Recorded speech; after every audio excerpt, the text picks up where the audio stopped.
Axırıncı aşırımla bağlı maraqlı faktlar. Bədii şurada müzakirə zamanı belə qərara gəlinir ki, filmin adı dəyişdirilsin, Qarlı Aşırım Axırıncı Aşırım olsun. Filmin adı Qarlı Aşırım olardısa, mütləq qışda çəkilməli idi. Bu zaman qarla zəngin mənzərələr lazım gələcəkdi. Filmdəki kənd qurama idi. Çəkilişlər haradasa bir ilə yaxın vaxt alır. Filmdə çox böyük rəssam işi vardı. İmanın evində taxıl axtarılan epizod kinostudiyanın pavilyonunda çəkilmişdi. Kənd ab-havası yaratmaqdan ötürü səhnə pavilyonda qurulmuşdu. Tamaşaçılar film boyu kənd mənzərəsi, kənd ab-havası görsələr də film çəkilişlərinin kəndlə heç bir bağlılığı olmayıb. Filmdə gördüyünüz kəndin dekorasiyası Qobustanda qurulmuşdu. Filmin çəkilişləri əsasən Qobustanda, Böyük Daşda, Kiçik Daşda, Çıngıldaşda çəkildi.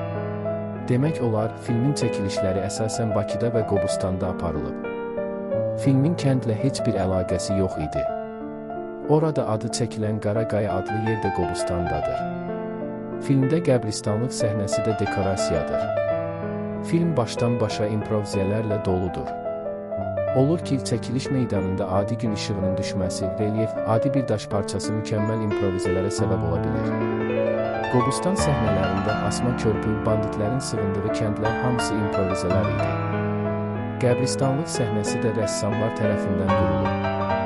O, həqiqi qəbristanlıq deyildi.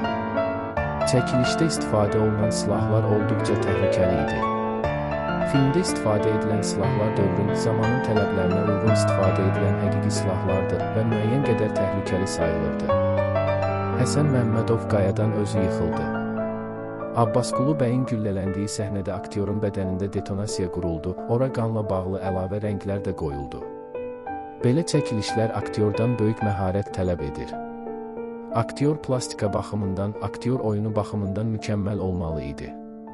Silahların atılması, onun yaralanması hərəkətinə reaksiyası üst-üstə düşməli idi.